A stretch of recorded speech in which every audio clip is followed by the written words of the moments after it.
Biar saya tausiah dulu. Iya, boleh, Nabi.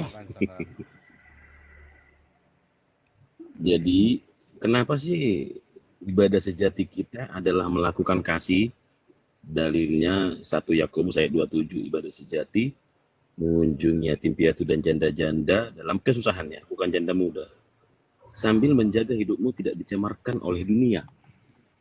Artinya mengunjungi orang miskin tentu tidak tangan kosong, itu perbuatan kasih.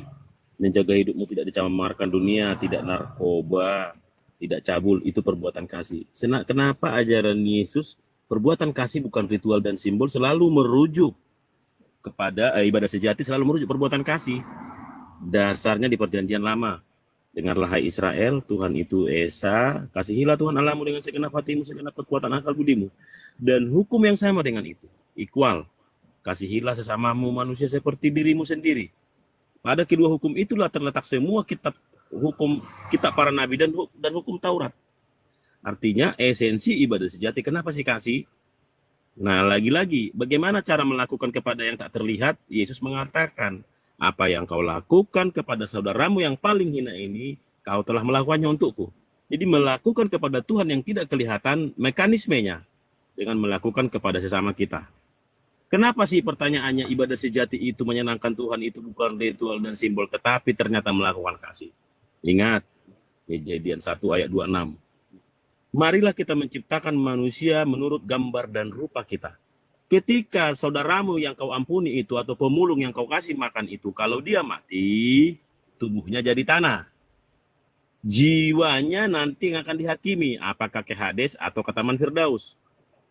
Rohnya, karena Bapa adalah sumber dari segala yang hidup, rohnya kembali kepada yang punya. Artinya, ketika kamu mengasihi, mengampuni, memberkati, kamu sama saja melakukannya kepada Sang tak terbatas itu. Karena ada roh Tuhan di dalam dirinya. Itu penjelasan detailnya. Makanya, kita bukanlah agama, bukan ritual dan simbol. Apa itu?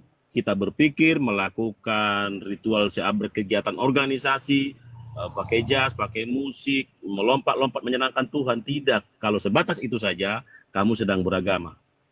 Begitu. Jadi kenapa ibadah sejati kita melakukannya kepada manusia, dan itulah ibadah sejati karena di dalam diri manusia itu ada roh Tuhan. Begitu penjelasannya. Itu tausiah dari saya, teman-teman, yang ada 221 orang. Sejak kapan kekristenan zaman now menjadi agama? Sejak kekristenan disebarkan ke Roma.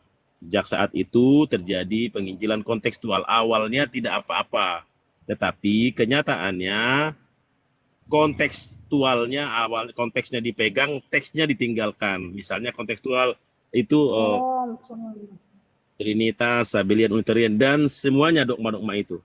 Tetapi apakah agama Kristen tidak selamat? Mereka tetap selamat kalau kata Yesus tidak ikuti.